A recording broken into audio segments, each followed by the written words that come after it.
Okay, जय Hind students. Last class में हमने बहुत सारे अभी तक कॉन्सेप्ट देख लिए हैं, काइनेमेटिक्स का, एरर, यूनिट एंड डायमेंशन और वेक्टर और बहुत सारे कॉन्सेप्ट छोटे बड़े। तो इस क्लास में लोग सिर्फ न्यूमेरिकल प्रैक्टिस करेंगे बहुत सारे टॉपिक्स पर। आई होप आपको ये लेक्चर अच्छा लगेगा। ओके, तो शुरू करते हैं प्रैक्टिस करना। ये मतलब हम बहुत छोटे मोटे टॉपिक्स पर कुछ क्वेश्चन सॉल्व करेंगे। मैंने शायद तीन या चार टॉपिक्स मैंने लिए हैं और कुछ टॉपिक्स मैंने नहीं लिए हैं। ओके, देखते हैं। सो फर्स्ट थिंग फर्स्ट, सबसे पहले सॉल्व करते हैं सिग्निफिकेंट फिगर राउंडिंग ऑफ पे न्यूमेरिकल। तो इन क्वेश्चंस में जैसे कि आप देख पा रहे हो, calculate number of significant figures in following. तो सिग्निफिकेंट फिगर बताने हैं मुझे।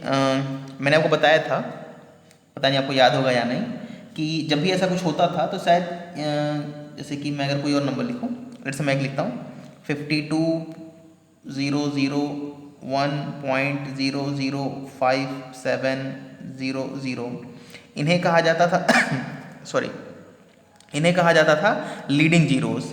इधर वालों को कहा जाता था ट्रेलिंग जीरोस और इन्हें इन बिटवीन जीरोस। ओके, ऐसा कुछ मैंने आपको बताया था।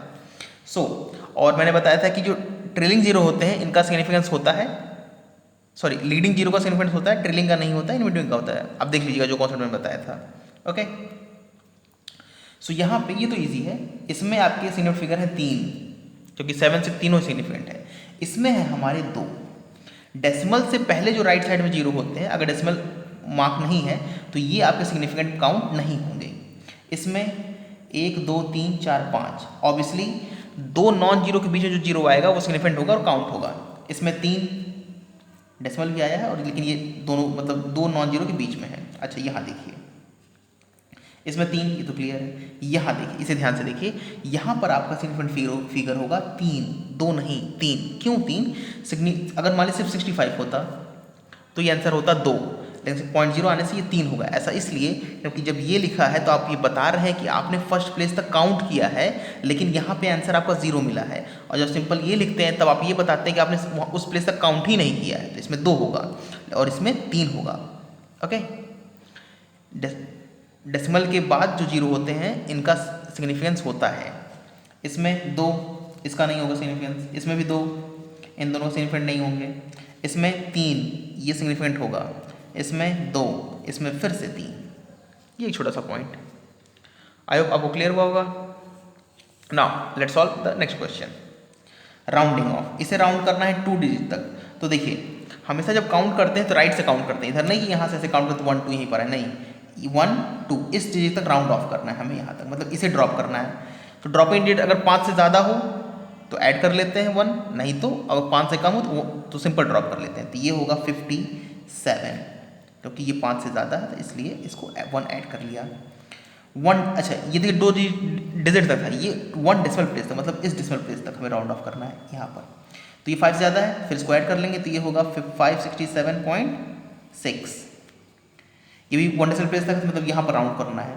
तो देखिए ये 5 से ज़्यादा है तो इसको 1 ऐड कर लेंगे। जब इसको 1 ऐड करेंगे तो ये बढ़ेगा, क्योंकि ये 10 हो जाएगा और ये 1 यहाँ आ जाएगा। 568.0 ऐसे लिखिएगा, ठीक है। ये 0.0 लिखना मत भूलिएगा। 1 डेसिमल प्लेस मतलब यहाँ तक काउंट करना है। अच्छा, अब ये 5 आ गया, मतलब एग्जैक्टली 5। अगर एग्जैक्टली 5 आ जाए तो सिंपल सा लॉजिक ये है कि, सॉरी, ये एरो यहाँ पर होगी, यहाँ पर हमें राउंड ऑफ करना है, यहाँ एरो नहीं होगी। राउंड ऑफ करने के बाद अगर ये 5 आ जाए तो सिंपल लॉजिक ये है कि जो जिसे राउंड जहाँ पर राउंड ऑफ करना है, अगर ये इवन है तो एज इट इज छोड़ दीजिए, अदरवाइज 1 से ऐड कर लीजिए, क्योंकि इवन 567.4 ही होगा। यहाँ पर ये भी 1 डेसिमल, ये देखिए ऑड है तो ये 416.4 होगा। Okay, so I hope this will clear to you. अब सॉल्व करते हैं कुछ आगे क्वेश्चंस। सी, ये सिंपल सा, मतलब ये कोई एज इट इज क्वेश्चन नहीं है। मैंने सिंपल L1 L2 दिया है, L1 + L2 मार्क करना है, एरर पे बेस्ड क्वेश्चन है। Okay,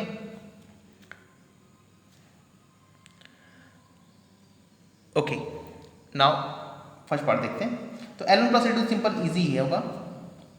10 ± 0.1 plus sorry plus minus 15 ± 0.3 and this will be equal to, अगर आपको याद हो तो इन दोनों को ऐड कर देते तो ये होगा 25।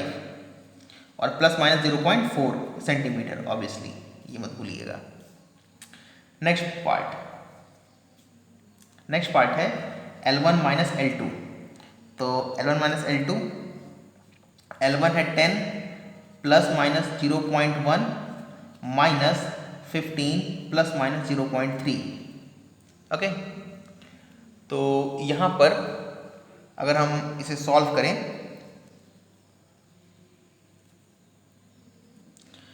सो 10 माइनस 15 तो ये तो होगा -5। और मैंने आपको बताया था, शायद आपको याद होगा कि एरर कभी सब्ट्रैक्ट नहीं होते, हमेशा ऐड होते हैं। ये प्लस माइनस 0.4 ही होगा यहाँ पर सेंटीमीटर। थर्ड वन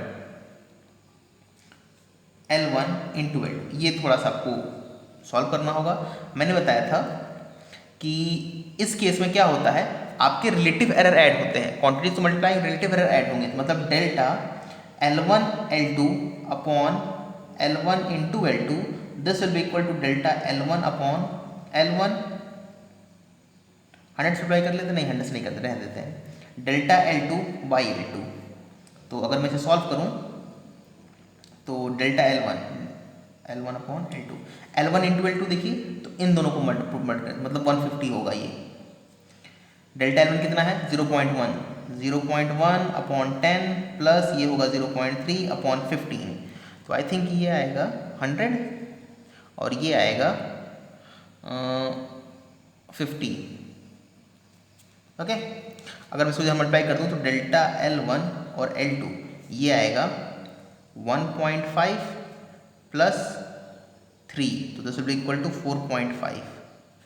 ये है डेल्टा L1। अब मैं लिखता हूँ L1 इंटू L2, तो ये होगा 150, इसको मल्टीप्लाई करके सिंपल सा इन दोनों को मल्टीप्लाई किया है, प्लस माइनस 4.5। आई होप आपको ये क्लियर हुआ होगा। ओके, अब चूँकि स्पेस मेरे पास थोड़ा सा कम है तो मैं जल्दी सॉल्व करता हूँ, थोड़े स्टेप कम लिखूँगा। L1 बाई L2 निकालना है, तो सिंपल लॉजिक तो सेम ही था। और मैंने शायद आपको बताया भी था कि L1 इंटू L2 में जो एरर होगा वही L1 अपॉन सॉरी नो ऐसा नहीं कुछ होगा। अब मैंने आपको ये बताया था L1 इंटू L2 में जो आपका फॉर्मूला होगा ये सेम होगा, इसका जो फॉर्मूला है वही इसका भी फॉर्मूला होगा। सिंपल सा, बस ये चूंकि यहाँ पे L1 इंटू L2 निकाल रहे हैं, यहाँ L1 बाई L2 को निकाल, तो ये चेंज होगा। ओके, यहाँ पे जो फॉर्मूला होगा देखिए ऐसे होगा, डेल्टा L1 अपॉन L2 इसे निकाल रहे हैं ना, upon L1 upon L2, this will be equal to delta L1 upon L1 plus delta L2 upon L2। Basically ये ट्रू वैल्यूज हैं। ओके, मुझे नॉट लिखना चाहिए पर मैं नॉट नहीं लिख रहा हूँ, मतलब ऐसे जीरो जो हम लिखते थे। ओके, बाय द वे इसको सॉल्व करें तो देखिए डेल्टा L1 अपॉन L2 ये ऐसे है। ओके, ये इधर जाकर मल्टीप्लाई होगा तो L1 अपॉन L2 होगा, तो जो कि है हमारा 10, यहाँ आ गया 10 अपॉन 15, तो ये हो गया 10 अपॉन 15 अंदर। ये तो वैल्यू यही है 0.1 अपॉन 10 प्लस 0.3 अपॉन 15, तो ये तो होगा 100 और ये होगा 50। अगर अंदर मल्टीप्लाई करता हूँ तो ये आएगा 1 अपॉन 50 प्लस 75। ओके, तो ये आएगा अगर 2 से करें तो 3 अपॉन 150, 3 अपॉन 150 मतलब 1 बाई 150। ओके, मेरे पास चलिए मैं यहाँ सॉल्व कर देता हूँ। So delta L1 upon L2 आया, यहाँ से देखिए ये आया 1 अपॉन 150 सॉरी 1.50, 3/50 तो 3 से कैंसिल होगा तो 1/50 सेंटीमीटर ये आएगा। L1 बाई L2 आपने निकाल ही लिया, वो ये है, और साथ इसको लिख देंगे सिंपल इस फॉर्म में, जिस फॉर्म में इसे लिखा गया है, तो ये होगा आपका आंसर। ओके, अच्छा अगर इसे मैं ऐड करूँ 1/100 प्लस 1/50 का, अगर इस दोनों को ऐड किया जाए तो ये आएगा 3/100। अगर यहाँ मैं 3/100 लिख दूँ मतलब इस ब्रैकेट की जगह, तो भी सॉल्व कितना ही आएगा। Okay, now let's solve next question. Next question is simple. देखिए मैं आपको फिक्स रूल बताता हूँ, ऐसे आपको करना है फिलहाल के लिए। लॉजिक इज दोनों तरफ लॉग लेते थे, टेक लॉग बोथ साइड। मैं स्टेप ज़्यादा नहीं लूँ क्योंकि मेरे पास स्पेस फिर से कम है। तो log A is equal to, इसको मैं लॉग लूँगा तो मैं इस तरह लिखूँगा।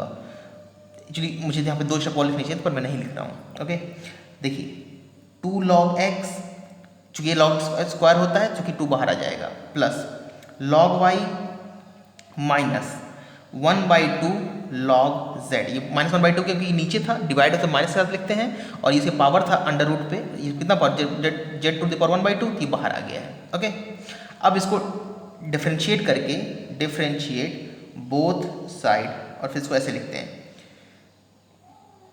dA/a is equal to 2dx/x plus dy/y plus 1/2 dz/z। अच्छा, ये प्लस कैसे आया है? ये प्लस इस तरह आया है इस लॉजिक से कि हम कभी एरर को सब्ट्रैक्ट नहीं करते, हमेशा ऐड करते हैं, इसलिए फिर से प्लस हो जाएगा। ओके, और इसको 100 से मल्टीप्लाई कर लीजिए तो ये एरर का फॉर्मूला बन गया। ये परसेंटेज एरर है y में, ये सॉरी ये z में, ये y में, और ये x में, और ये परसेंटेज एरर है a में, जो कि हमें निकालना है। तो percentage error in a is equal to 2 into percentage error in x जो कि है 1%, प्लस y जो कि है 2%, प्लस 1/2 इंटू 3 जो कि मतलब z में जो कि 3%। तो ये हो जाएगा 1.5 प्लस 2 3.5 प्लस 2 5.5, इतना परसेंट आएगा एरर ए में। Okay, now let's move to solve the next question. Okay, तो इसे सॉल्व करते हैं।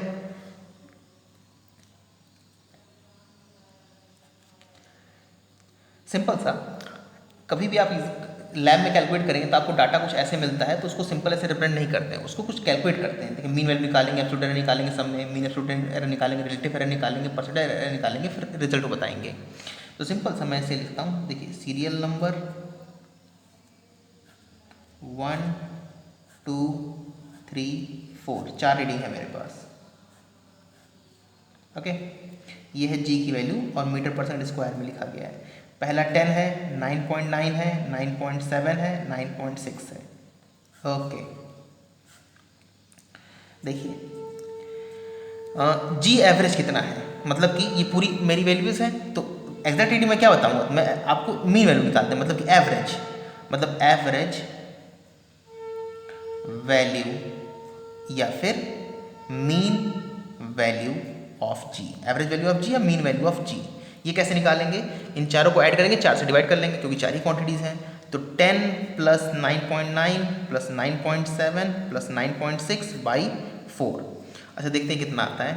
चलिए मैं कर लेता हूँ। सो 9 plus 6, okay, I don't think ये इंटीजर आएगा। अच्छा ठीक है, आएगा।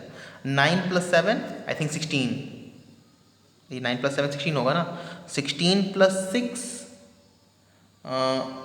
22, तो ये होगा 2, कैरी लगा 2, 9 3 27 और 27, ओके ये 27 और यहाँ पर 2 था 27, 28 29, 9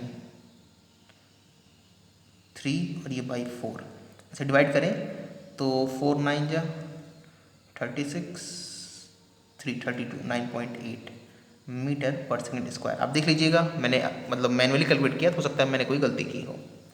तो ये एवरेज जी आई, ये आपका वो वैल्यू है जो आपकी एक्चुअल वैल्यू है, मतलब ये एग्जैक्ट वैल्यू हम मान के चलेंगे, मतलब ये हमारी ट्रू वैल्यू होगी। और ये पर्टिकुलर अलग अलग एक्सपेरिमेंट, पहली बार एक्सपेरिमेंट कितनी वैल्यू है 10, दूसरी बार 9.9, तीसरी बार 9.7 और चौथी बार निकाला तो कितनी है 9.6। और जो हमारी एक्चुअल वैल्यू होगी वो सबका एवरेज होगा, ये होगा 9.8। तो यहाँ पे एवरेज वैल्यू हो जाएगी 9.8 मीटर पर सेकेंड। अच्छा, अब बात आएगी एरर की, डेल्टा जी। तो डेल्टा जी सब में अलग अलग आएगा। जैसे इसमें डेल्टा जी निकालें तो डेल्टा जी का फॉर्मूला होता है measured value minus true value, मतलब मेजर्ड वैल्यू ट्रू वैल्यू से कितना डेविएट हुई है वही मतलब होता है एरर। तो मतलब कि सिंपल सा पहले केस में निकालूंगा तो देखिए आएगा 10 माइनस 9.8, तो ये आया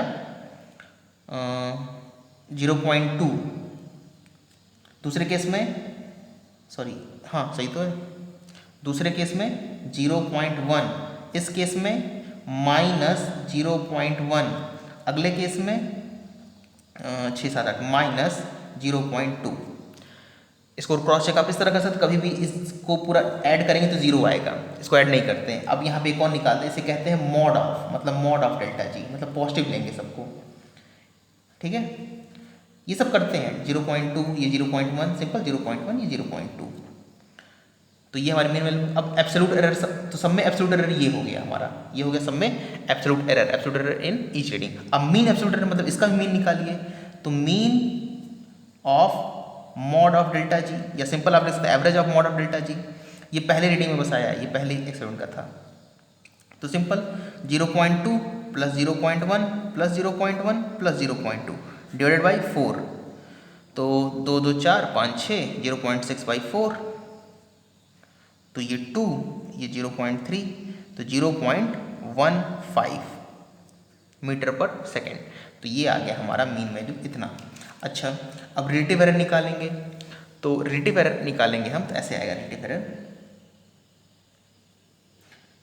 रिलेटिव एरर सब में निकाल सकते हैं, अलग से भी निकाल, तो अलग निकाल रहे हैं हम। रिलेटिव एरर कैसे आएगा, डेल्टा जी बाई जी, तो ये डेल्टा जी 0.15 आया, और हमारी अच्छा जी नॉट मतलब एक्चुअल वैल्यू, मीन वैल्यू रखेंगे, तो ये 9.8, इसे डिवाइड कर लीजिए, तो ये आपका आएगा आपका रिलेटिव एरर। अब परसेंटेज एरर निकालेंगे, परसेंटेज एरर, तो ये होगा सिंपल रिलेटिव एरर इंटू 100, मतलब 0.15 अपॉन 9.8 इंटू 100, ओके। और जब एक्सप्रेस करेंगे एंड में, तो होगा g is equal to true value that is 9.8 plus minus आपका जो परसेंटेज एरर आया परसेंटेज के साथ, मतलब परसेंट एरर, यहाँ पर परसेंटेज लिख दीजिए, या फिर आप ऐसे भी लिख सकते हैं, ये जो आपका मीन एरर आया है इसको भी, तो मतलब g को मैं ले सकता हूँ 9.8 प्लस माइनस 0.15, लेकिन फिर यहाँ परसेंटेज मत लिखिएगा, मीटर पर सेकंड स्क्वायर, यूनिट मत भूलिएगा, ये भी इंपॉर्टेंट है फिजिक्स में, ओके। सो ये हुआ कुछ हमारा न्यूमेरिकल, ओके।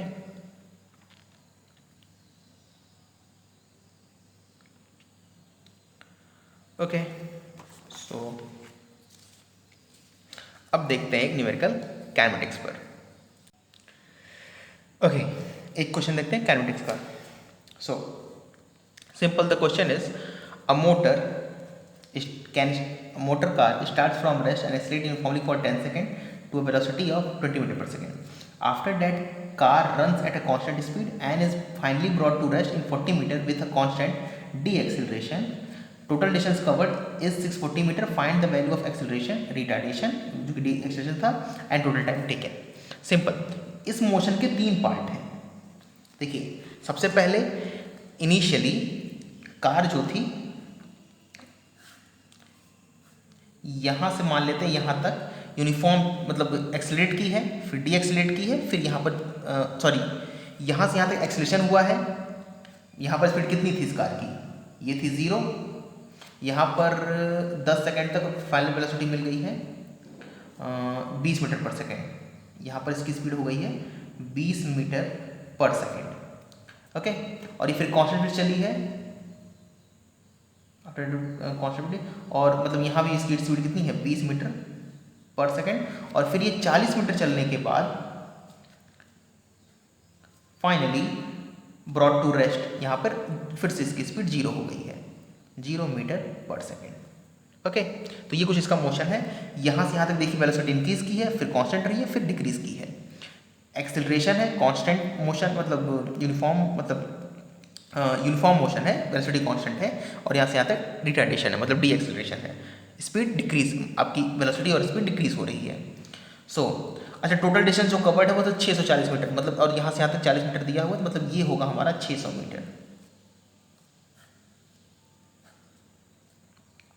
अच्छा, अब कुछ पॉइंट और देख लेते हैं। देखिए यहाँ पे दिया है car starts from rest and accelerates uniformly for 10 second, तो 10 सेकेंड्स की वेलोसिटी अगर 20 मीटर पर सेकंड हो जाए 0 से, तो एक्सेलरेशन कितना होगा, एक्सेलरेशन होता है v minus you by T, v कितना है 20 माइनस यू 0, t कितना है 10, तो एक्सेलरेशन हो गया 2 मीटर पर सेकेंड स्क्वायर, इतनी यहाँ से यहाँ तक का, यहाँ से यहाँ तक का डिस्टेंस 0 होगा क्योंकि आप हमारी जो वेलोसिटी है वो कांस्टेंट है। अब यहाँ रिटार्डेशन देखते हैं। अच्छा, यहाँ से यहाँ तक का रिटार्डेशन देखने के लिए हमारे पास सिर्फ डिस्टेंस है, तो यहाँ मैं फॉर्मूला लगा रहा हूँ v² is equal to u² plus 2as। अच्छा, यहाँ देखिए, तो यहाँ पे v हमारे लिए क्या था, ये था, u क्या था, ये था, और फॉर्मूला सॉल्व किया। यहाँ पर v क्या होगा, ये होगा, और u ये होगा, क्योंकि हम इतने दूर की बात कर रहे हैं। तो v होगा 0, u होगा 20 का स्क्वायर प्लस 2, एक्सटेंशन तो निकालना है, हालांकि नेगेटिव आएगा क्योंकि हम डी एक्सटेंशन हुआ है। s कितना है 40, इधर गया आएगा तो -2 into a into 40, this is equal to 20 into 20, तो ये कटेगा 2 इंटू 2 4 4 5, तो 2 10 2 5, ओके। तो a आ गया -5 मीटर पर सेकेंड स्क्वायर, यहाँ से यहाँ तक का इतना है, ओके। तो वैल्यू ऑफ एक्सटेंशन निकालना था, ये हो गया, रिडक्शन में निकालना था, ये हो गया, टोटल टाइम टेकन निकालना है। चलिए, तो यहाँ से यहाँ तक तो 10 सेकेंड लगा है, मतलब कि इतने दूरी में लगा है 10 सेकेंड। चलिए, ये भी सही है। एक पॉइंट और निकालना होगा हमें, यस, हाँ ठीक है, हमें एक पॉइंट और एक निकालना होगा। देखिए, चूँकि इसके बीच हमें कोई डाटा नहीं पता है, स्पीड कांस्टेंट है पर ये दूरी नहीं पता है, नहीं तो समय निकाल लेते हैं इसका। यहाँ पे समय निकाल सकते हैं, देखिए समय निकालने के लिए v इक्वल टू प्लस 80 लगा लेते हैं सिंपल। तो v कितना है 0, v is equal to u plus 80, okay. So v is equal to 0, u is equal to 20 plus a is equal to -5 and this is t। तो ये इधर आएगा तो 5t होगा और ये होगा 20, तो t आएगा हमारा 4 सेकेंड। मतलब कि ये जो पूरा है ये 4 सेकेंड है, तो यहाँ ये 10 सेकेंड, ये 4 सेकेंड। अब इसे निकालना है, तो इसे निकालने के लिए हमें इतना दूरी चाहिए। तो दूरी निकालने के लिए सबसे पहले क्या करते हैं, देखिए ये पूरी दूरी 600 है, इतना निकाल लेते हैं तो ये पता चल जाएगा। तो यहाँ निकालना होगा, तो s is equal to ut plus half 80 square, u 0 है, ऐसे निकालना है, u तो 0 है तो ये 0 हो गया, प्लस हाफ, a कितना है 2, t स्क्वायर, t 10 है तो ये 100, ये कटा तो s आ गया 100। मतलब ये दूरी यहाँ से आती है, ये 100 मीटर है। अगर ये 100 मीटर है तो जाहिर सी बात ये 500 मीटर होगा, और अगर ये गाड़ी 20 मीटर प्रति सेकंड की रफ्तार से 500 मीटर चलिए तो टाइम कितना लगेगा, t is equal to distance by speed, तो 500 बटे 20 मन में कर लीजिए आप, तो 500 बाई 20 25, तो 25 सेकेंड, तो ये आ गया 25 सेकेंड। अब सिंपल टोटल टाइम आ गया, टोटल टाइम कितना आया कैपिटल टी, 10 20 और 4, ये 35 39, और एक्सेलरेशन रिटार्डेशन, ओके। इसे एक बेहतर तरीका और था ग्राफ वाला, पर चूंकि आप ग्राफ पे थोड़ा मतलब आपका वो कॉन्सेप्ट बहुत ज़्यादा आपके लिए क्लियर नहीं है, इसलिए मैंने उस तरीके से नहीं किया। हालांकि उससे भी करेंगे तो आपको इंटरेस्टिंग लगेगा और अच्छा क्वेश्चन लगेगा, ओके। तो हो सकता है थोड़ा बहुत इजी भी लगे, या हो सकता है इतना ही लगे, चूँकि आपको काम तो इतना ही करना पड़ेगा, ओके। अगर आप देखें तो क्लास 9th में ऐसा क्वेश्चन बहुत टिपिकल माना जाएगा, पर इसमें कोई भी आपने ऐसा लॉजिक नहीं लगाया जो आपने क्लास 9th में ना पढ़ा हो। पूरा क्वेश्चन ऐसे ही सिंपल था, बस थोड़ा आपको लेंथी लग सकता है क्वेश्चन, ओके। तो अब ये लास्ट क्वेश्चन एक और सॉल्व करते हैं, and after that we will be done, okay. The question is, two particle move along x axis, ये थोड़ा सा अच्छा क्वेश्चन है। देखिए x axis के along दो पार्टिकल मूव करते हैं, ये फर्स्ट और ये second. Position of particle 1 is given by, इसके बारे में x दिया हुआ है, मतलब फर्स्ट पार्टिकल की बात करें तो हमें x पता है 6t square plus 3t plus 2, okay. अगर सेकेंड पार्टिकल की बात करें तो हमें एक्सटेंशन पता है a is equal to -8t, t is equal to 0 पर। अच्छा, इसके बारे में दिया है t इज इक्वल टू 0 पर इसकी जो वेलोसिटी थी वो थी 20 मीटर पर सेकेंड, इसकी जरूरत पड़ेगी। When velocity of particles match find the velocity, मतलब दोनों की वेलोसिटी जब मैच करेगी, इक्वल सेम हो जाएगी, मैच का मतलब सेम हो जाना, मैच करेगी तब आपको उन दोनों की वेलोसिटी बतानी है। सबसे पहले दोनों की वेलोसिटी निकाल लें, हमें दोनों की वेलोसिटी तो बताया ही नहीं गया है, ये थोड़ा सा कैलकुलस का यूज़ करके काइनेमेटिक्स का क्वेश्चन है। ओके ओके, तो मैं एक्सप्लेन कर रहा था कि दो पार्टिकल हमारे पास, एक का पोजीशन दिया है, एक का एक्सेलरेशन दिया है, और हमसे ये कहा जा रहा है कि find the velocity when both particles have velocity of both particles match, मतलब when both particles have same velocity. So first thing we should find the velocity of both particle. जो हमें पोजीशन दिया है उसका एक्सेलरेशन दिया है, लेकिन हमें कहीं वेलोसिटी नहीं दी है दोनों की, तो हमें सबसे पहले वेलोसिटी निकालना चाहिए। ओके, तो इससे तो सिंपल क्वेश्चन शायद आपको यहाँ से तो सिंपल तरीका है, शायद आपको याद हो, v is equal to rate of change of position that is velocity, तो v is equal to dx by dt। तो यहाँ से v इज इक्वल से डिफरेंशिएट करें तो ये होगा 12t प्लस 3। अब ये मत पूछिएगा ये कैसे आया, तब आपको थोड़ा सा जो कैलकुलस का मैंने थोड़ा सा आपको हिंट दिया था साइड में, उसे आपको देखना चाहिए। यहाँ पर देखिए a is equal to D by D T, चूँकि यहाँ इंटीग्रेट करना है, is equal to -8t। Integrate करने के लिए इसको उधर ले जाएं, D V is equal to -8t dt। Integrate करेंगे तो हमें यहाँ से निकलेगा वेलोसिटी। अच्छा, जब टाइम 0 है तो वेलोसिटी कितनी है 20, और जब टाइम t है तो हमें वेलोसिटी v निकालनी है। डी का इंटीग्रेशन v और limit upper limit minus lower limit, तो v माइनस 20 ये होगा, इज इक्वल टू -8 t का होगा t²/2। Okay, upper limit minus lower limit, तो ये तो t²/2 जाएगा, तो v minus 20 is equal to -8 t²/2। तो v इज इक्वल टू ये प्लस होगा 20 माइनस ये 4, तो 4t², ये आ गई इसकी वेलोसिटी। ओके, सो हमें क्या निकालना है, हमें ये निकालना है जब दोनों की वेलोसिटी सेम हो जाए। तो सिंपल दोनों की इक्वेट कर लीजिए, फर्स्ट पार्टिकल की वेलोसिटी है, ये सेकंड पार्टिकल की वेलोसिटी है। So when v1 is equal to v2 what is the time, तो इक्वेट कर लेते हैं 12t plus 3 is equal to 20 minus 4t²। I think quadratic equation बनेगा, तो इधर आएगा तो 4t² प्लस 12t, ये इधर आया तो -17 इज इक्वल टू 0।